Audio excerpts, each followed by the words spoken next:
Locked On Podcast Network presents Locked On Sports Today. It's almost time for the NFL draft, which means the Cleveland Browns are once again not sure what to do. Also, the Grizzlies and Warriors are ready for a high-powered playing game, and the Suns are in a bad spot. But should they turn to Devin Booker when it comes to who is the next coach? This episode is brought to you by Monarch Money. Take control of your finances with Monarch Money. Use code LOCKEDONNFL at monarchmoney.com for 50% off your first year. I'm Peter Bukowski, starting your day with the can't-miss stories and biggest debates in sports. You're Locked On Sports Today. Searching all major sports. Found. Let's start with the biggest story. Cleveland Browns have the number 2 overall pick in the 2025 NFL draft, and there are a lot of different ways they could end up going with the selection. Here to talk about that with me is Spencer German, the host over at Locked On Browns. Spencer, Cleveland's the team. Everybody knows Cam Ward, number 1, Tennessee. That's all but a lock at this point. Cleveland is where the draft starts for a lot of people. Now, before we get into the actual pick, the Browns made a move just a couple days ago, bringing back a familiar face for both you and I, me being the host of Locked On Ravens and you being the host of Locked On Browns. Joe Flacco back in Cleveland. Obviously, Cleveland also made a deal for Kenny Pickett. So there are a couple quarterbacks in that room. Do you think that this is going to have any impact on what Cleveland actually does with number 2 overall pick in just over a week? Yeah, you know, it's funny. They're kind of doing this tour de old AFC North quarterbacks. They're bringing in all their rivals, ex quarterbacks. So so here's the thing. I think the Flacco signing, there was different interpretations here in Cleveland of like what that meant. And I can understand why people feel this sort of suggests that it's Flacco who's slotted in as the guy next year. And that probably is true in some respects. Like, he probably has a leg up, having played in this offense before, having already the chemistry with Kevin Stefanski and kind of knowing what the offense kind of entails. But this to me screams like open competition. Flacco, Kenny Pickett, whoever they're going to draft in the draft, wherever they're going to draft somebody in the draft, they'll all kind of go into this thing with a chance to compete for the starting job. I'm sure they'll frame it as they're competing, but maybe Flacco gets to start week 1 because he's the veteran, and then maybe they pass it to the rookie at some point. I'm kind of just going into next season assuming we're going to see all these quarterbacks at some point next year. But no, I don't think it changes anything drastically in terms of the Browns draft plans. If they had actually have intentions of drafting Shedeur Sanders at 2, I think this keeps that window open. I don't know if that's going to be the case, but yeah, I think as things stand right now, all options are still on the table when it comes to the Browns in terms of trying to continue to add to that room, most likely via the draft next week. There are so many intriguing storylines with that number 2 pick because, again, as we mentioned, they could either go with a guy like Abdul Carter or Travis Hunter. Maybe it is Shedeur Sanders who they end up taking at number 2. Based off of everything you've gathered, you've looked at, and your opinion on the whole matter itself, with just over a week to go until the draft, where do you feel like Cleveland is leaning right now? Where do you think they should go? You know, it's funny. You started the show saying the draft sort of feels like it starts with Cleveland. I'm kind of at a point right now where I feel like the draft actually starts with the Giants. It kind of feels to me that the Browns are leaning Travis Hunter. Now, I could be wrong. The sense that I get, though, is that they really like Travis Hunter. This is a very analytic-driven organization, and the idea of a player who can do multiple things for you is a freak athletically, and you can use sort of in different ways. It feels like something that's just too good to be true for them to pass up. So I think they're leaning that direction. I understood the Carter, talk linking him to the Browns for several weeks, particularly after the NFL Combine. But it does feel like momentum has sort of shifted more in Hunter's favor in recent weeks. And frankly, for a team that was as anemic as they were on offense last year, it makes more sense that they would get somebody who they can use on that side of the ball primarily if they so choose, and then maybe work him in on defense wherever they need to. So my read on the situation, based on things that I know and I've heard, but also just kind of what else is kind of out there information-wise, I'm under the impression that they are going to take Travis Hunter at number 2. So if it is Travis Hunter at number 2, let's jump back to the quarterback conversation because that would mean obviously Shedeur Sanders not going to be that pick. Does that mean that Cleveland takes a quarterback with their second-round selection? Do you feel like maybe a Jalen Milroe would make sense? If Jackson Dart falls out of the first round, could Cleveland trade back into the first round? Who are some of the quarterbacks you like in this class for Cleveland if it's not Shedeur at number 2? So I've been banging the drum that they should trade back into the first round in draft, whether it's a quarterback they're trying to draft towards the end of the first round or like any other position, just simply because having that 5th-year option on a guy is so valuable. And, with the Browns picking 33, it's like a pseudo first-round pick, right? It's the first pick of day 2. The only difference is you don't get the fifth-year option on guys. So if there's somebody there that they really like and they really want at, 30, 31, 32, why not trade back in and get them? Now, in terms of guys that they're looking at, I'm kind of curious to see where the run on quarterbacks is going to go. We get a good sense that Cam Ward's going number 1. Shedeur Sanders, it feels like there's still a lot of questions about where he's going to go. I know Albert Breer said as recently as today that he doesn't even get the sense he's going to go in the top 10. So if that happens, it feels like all bets are off in terms of where he could fall to or slip to. And so does he start the next quarterback run? And that would leave names like Jackson Dart, Jalen Milroe. I actually think Tyler Shuck has kind of gained some steam and some momentum here late in this pre-draft process. And I think all 3 of those guys are potentially in play for the Browns. I've heard that they really like Milroe. They had a really good private meeting with him. And for some reason, my gut, I don't know anything on this, but my gut sort of feels like that's the quarterback they're going to end up with. Maybe part of it's the Tommy Rees connection there when he obviously coached him in college. So I'm not the biggest personally fan of Milroe's game. I just think there's so much rawness there, a lot of inaccuracies, and for a regime that said they're going to prioritize decision making, I think there's some questions there. But I do think if the Browns ended up with somebody like Tyler Shuck, they kind of feel like the right team for a guy like that. Older, 25 already, further along in his developmental process. If the Browns are trying to find a guy that they can play sooner and see if it sticks, and if not, you're right back in the quarterback conversation next year and you just draft one then.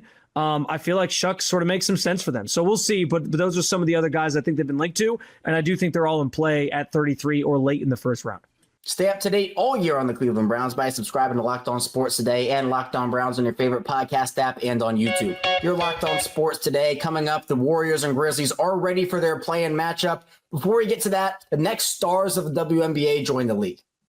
Ever check your bank account and wonder where'd all my money go between dining out, online shopping, entertainment? It's easy to lose track. That's where Monarch Money comes in, your personal CFO, giving you full visibility and control over your finances. Monarch Money isn't just a budgeting app, it's a complete financial command center. You can track all your accounts, investments, and spending in one place, so you stop just managing your money and start building wealth. Instead of juggling multiple apps, you can use Monarch to check your finances, track spending, and even plan long-term goals. Managing money with your partner is smoother than ever. You can track shared and personal accounts, set goals, and stay on the same page without the stress. Take control of your finances with Monarch Money. Use code LOCKEDONNFL at monarchmoney.com for 50% off your first year. That's monarchmoney.com. Code LOCKEDONNFL for half off your first year.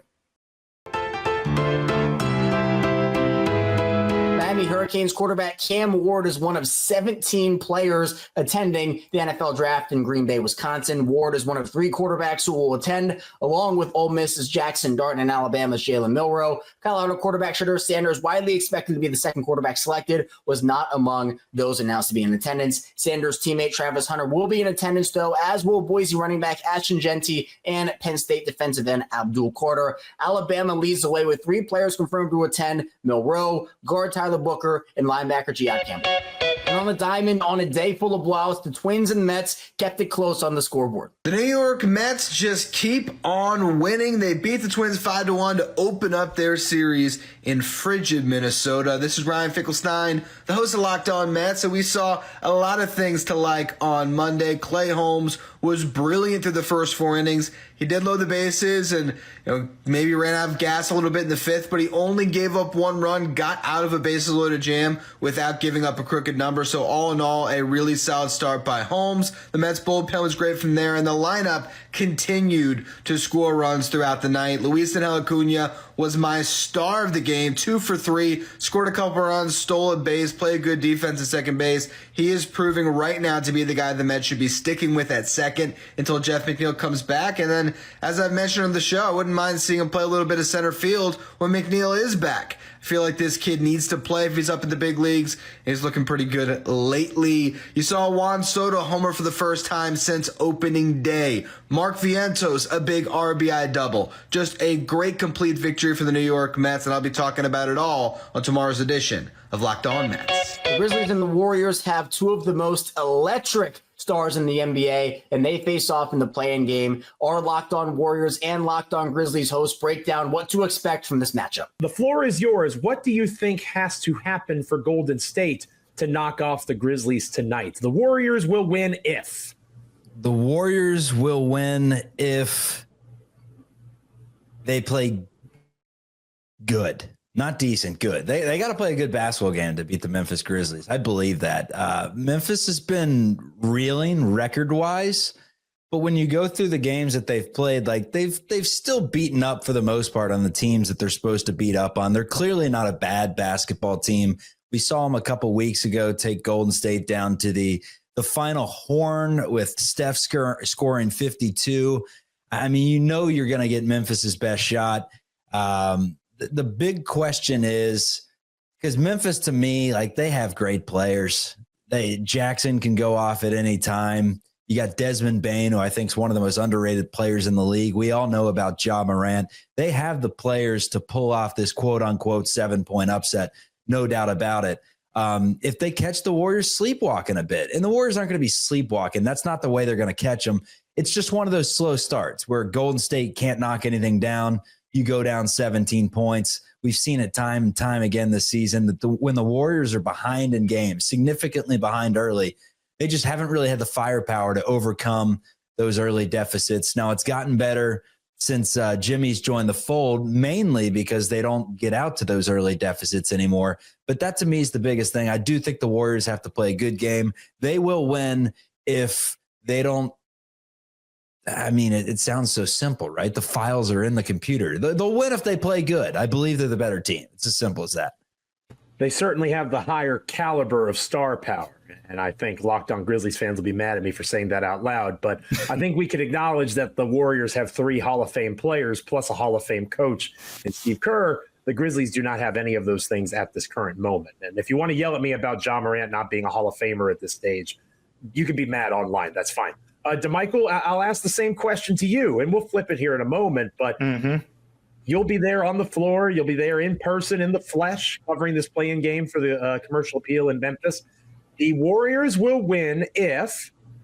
Yeah, I think Charlie pointed out some good things there. But to me, it's if they dictate the game within the game. And what I mean by that is when you watch the Grizzlies and the Warriors historically, and it's something that when I was talking to Tomas Isolo yesterday, he pointed out as well. The thing about these games is if the Grizzlies can lean into playing big, which I'll talk a little bit more about in the second segment, it'll probably play more into their favor. But what Golden State has done a good job of is kind of dictating the game against the Grizzlies and forcing the Grizzlies to play their style of game. And what you usually see the Grizzlies do is they'll put Jaren at the 5 or Brandon Clark, and they'll play Jaren together. And sometimes, no matter how good those lineups have been over the course of a season, when you try to match Golden State in that small ball lineup, it never works out for the Grizzlies. And typically, Golden State has went to Kevon Looney at times. I know he's not playing as much now, Charlie, but he's kind of been a guy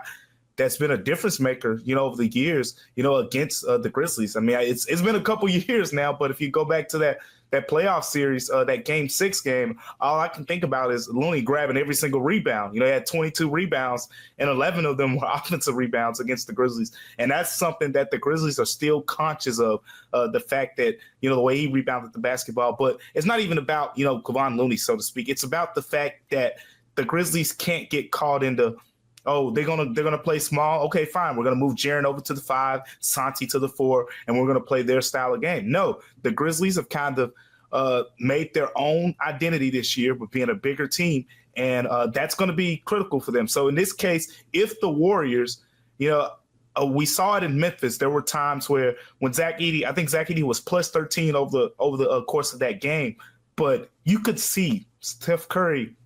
When Zach Edey was in the game, he was seeking that matchup. He was telling Draymond to come here, give me the screen. And there were a couple times I remember vividly seeing, Steph Curry when he was tired a little bit. I mean, he did score 52 and took 23s.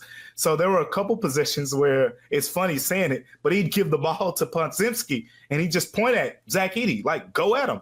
Like, that is clearly in Golden State's locker room, it is a conscious effort to take advantage of that matchup. But if the Grizzlies can play that matchup neutral, then it isn't much of an advantage. So the Warriors will win if they can kind of force the Grizzlies to say, all right, we got to take Zach Edey off the floor. Because at that point, you're going to put Jaren at the 5, then Golden State's probably going to dominate the glass, and that'll be all she wrote for Memphis.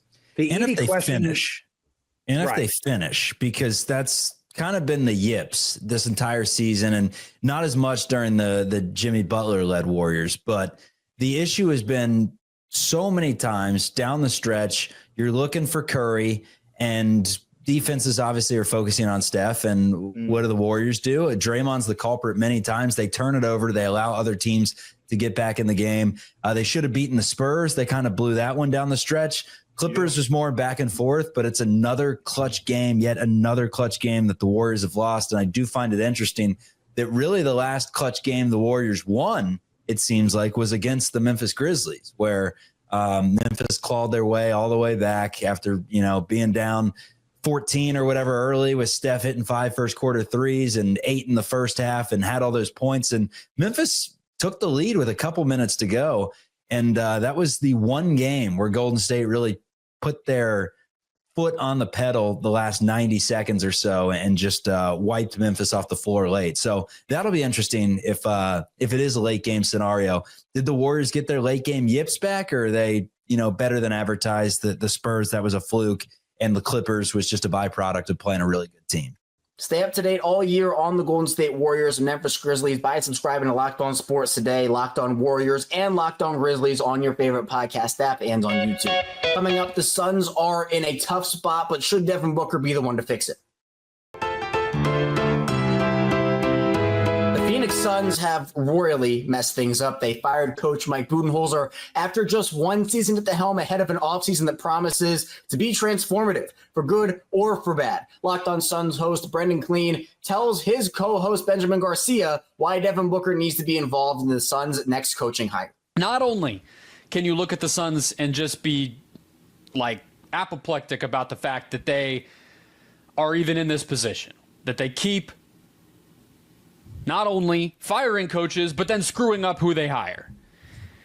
But it's also a little bit of an own goal, in my opinion, because in 2023, the writing was on the wall that Kevin Young was the guy Book wanted, right? He was the dude who worked Book out pregame, kind of his personal, every coach has a couple of guys that they're responsible for. Sometimes it's position groups with star players. It can kind of just be whoever. It's Bruce Frazier in Golden State for Steph, as we all know, right? And then in 2024, there were the early reports when they were going to fire Vogel that Chauncey Billups was the guy that the players wanted, Book and KD. But, let's just stick with the Book part, Kevin Young and then Chauncey.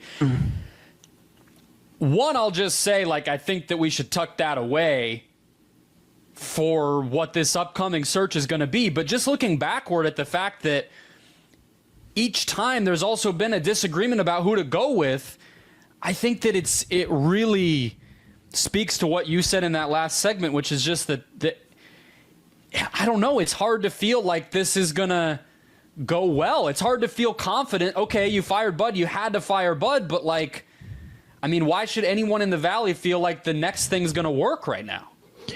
It almost feels like Devin Booker. I know this is kind of crazy, but also it's not, because it's basketball. Football, probably a little bit differently. Baseball, probably. But I want you to continue elaborating on this point, because I saw your tweet about this and I thought it was really insightful. The first part being he wanted Kevin Young. They went Frank Vogel. That he wanted Chauncey Billups. He went Mike Budenholzer. Should Devin Booker have a much stronger say in the next head coach? And I'll go even further. Should that guy just be in the room helping interview this guy? How much of a role should Devin Booker play in this? If you don't want to lose him, that's a good way not to lose a player too. Yeah, again, sticking away from the who and all that for right now, I think that, to me, Book should be involved. I think that everything about this offseason should be centered around Book. Now, Giannis wanted Adrian Griffin. Ask Bucks fans how that went, right? It can't always... And honestly, Portland, Damian Lillard is the reason Chauncey has that job. He's outlasted Dame, but that one was criticized. Chauncey had no coaching experience. He was an assistant for, I believe, 1, maybe 2 seasons, had never been a head coach. Had some baggage in terms of his past that people were confused by and everything else. And he Dame was able to get that, and it didn't go great. Dame ended up leaving because they couldn't turn things around, and now Chauncey's kind of made his bones as more of a developmental coach in Portland. But like, it can go either way. But I think it just speaks to the fact that we're even talking about a player having such a disagreement with the front office in the first place. That's a problem. Like, being so far apart, that to me is not great. And now the fact that the winning vote, the voice that is won out has gotten it wrong multiple times, like, that just speaks to the broader issue here of, and I know we're in agreement on this, and I know it was something we were texting about right when this happened. Like, I don't trust, if it's Matt Ishbia just picking his guy again, that this is going to work out. I don't have a magic solution for what else should go on here, but like, if it's just some dude and we think Book might have wanted someone else again, and there's another candidate who picks another, like, there's a whole bunch of ways that this search could go, and I just don't, there's not one that I really feel great about. Like, it is, the Suns are in a really bad place because of how many times they've now screwed this up. Ohio State running back Travion Henderson may have boosted his draft profile at the White House on Monday as he showcased his ability to protect the rock. Well, kind of. The Buckeyes were visiting the nation's capital to celebrate their national championship when Vice President J.D. Vance attempted to hoist the trophy during a photo shoot. The attempt ended in a fumble in which the trophy's base fell to the ground, and the golden top half of the College Football Playoff National Championship trophy ended up in Henderson's hands. Got to jump him up at least a couple spots on the draft board, yeah? If you're catching this episode after hearing your favorite Locked On show, make sure to subscribe to Locked On Sports Today on YouTube or wherever you get your podcasts so you never miss an episode. Also, if you're a new subscriber to Locked On Sports Today, we are here for you with the biggest stories in sports every day. Coming up, who will see their season end with a play-in tournament loss? So at least until tomorrow, stay Locked On Sports Today. Locked On Podcast Network presents Locked On Sports Today. For more episodes of Locked On Sports Today, go to our video on demand. Click on Sports at the top of your screen. There, you'll find past episodes of Locked On Sports Today, plus other Locked On shows on demand.